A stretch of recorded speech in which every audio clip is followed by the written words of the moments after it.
different from your last time you were here? I think everything feels different, just being back here in a college environment, it's awesome. It's cool to be back here. I miss being in Arizona a lot. And honestly, I can't wait to watch the game tonight, and, it's a different type of fan base, than the NBA and whatnot. So it's going to be cool to be able to see that again. How do you look back on your one season in Arizona?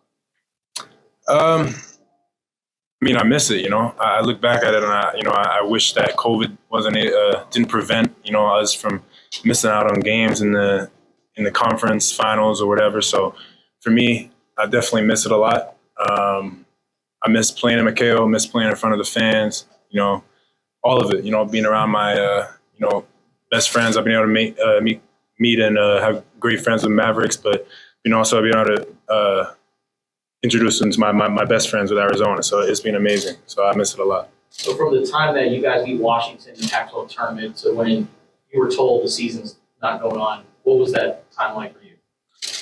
I think that was about an hour, 24 hours, whatever it was. So it was a whole lot of emotions, It's actually funny talking about it because I've never actually talked about it in front of media. It was 3 years ago, but it was a whole bunch of roller coaster of emotions, We go from, beating Washington and playing an amazing game, and, we feel like we're on a, great momentum. Everybody's really positive, to the next day being told that, the season's done. So it was a lot of high hopes to and then when we were told that COVID was going to ruin it, I didn't really know what to think of it. It took me a week or so to be able to just think it through.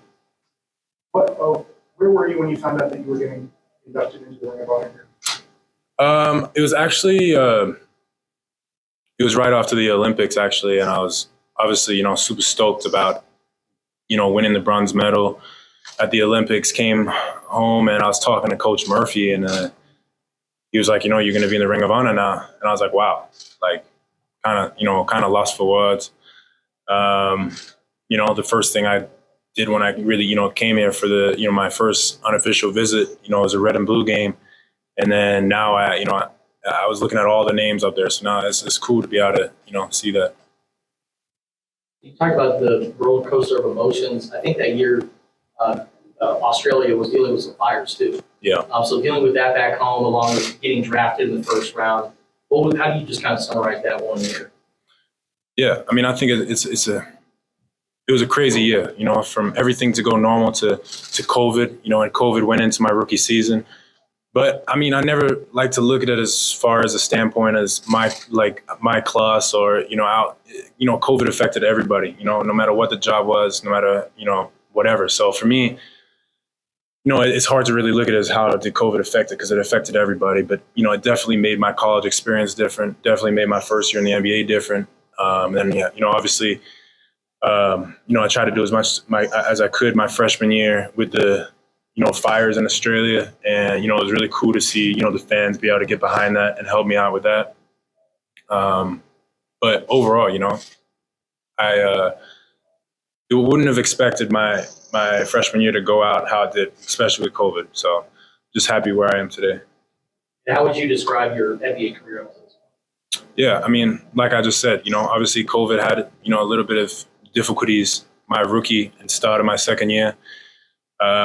But honestly, for me, it was just making sure that I was staying ready as much as I could, working out as much as I could, doing the little things right.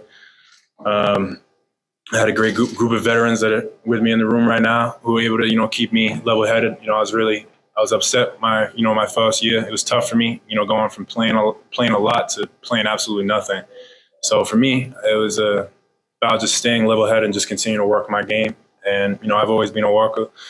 And now it's just continue to build from that and just be the best player I can be for me and the team. How do you feel this season's been going so far? I think it's been great. I think we have a great team. We put ourselves into a great situation. We got 22 games left before the playoffs. The Western Conference is, it's wide open, from, one down. So now we need to make sure, we made a big move at, the trade deadline. And, for us now, it's about making that next step and trying to get to the championship. Last year we made it to the conference final. Now our goal is to make it to the finals. Is it still weird to just suddenly have like, a big change on your team right in the middle? Or some guys you've been playing with for 50 games are now gone, and now you have new ones? Yes and no, because I would say like my first year, like I thought the trade deadline was, like huge deal, like super nervous about it. But then over time, you like kind of just grow into like realizing, it's a business and, this type of thing happens. And, obviously like, and in saying that as well, like new players are always around, like it's just like, with injuries and all of this, especially my first 2 years with COVID, everybody was getting COVID every second. So there was new players on my team every week. So obviously it's definitely an adjustment, but it's not like it takes a long time. Players are usually pretty switched on and know, the routines and plays. Have you checked in with Coach Miller since he's gone over to Xavier? Yeah, I still am in contact with, Coach Miller. He's had a, successful year this year at Xavier and, a great guy. And, I wish him nothing but the best. So as a guy who grows up in Australia, how would you describe the feeling of medaling in the Olympics? It was everything to me. Honestly, just putting on the green and gold was my first goal. Honestly, never really even like obviously everybody's goal is to be able to get a medal, but for me, being able to just be able to say I represented Australia is probably the coolest thing about it. A lot of people take it pretty serious, and including myself. I do anything for my country, and no matter what it was, growing up, it wasn't even basketball. I watched the Socceroos soccer team and.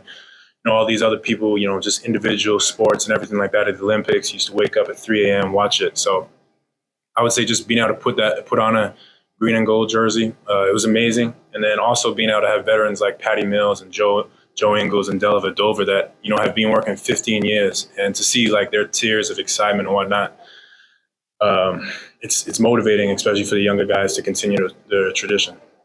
You talked to, I'm assuming you talked to a lot of the guys that were on the team at Arizona from your first year here.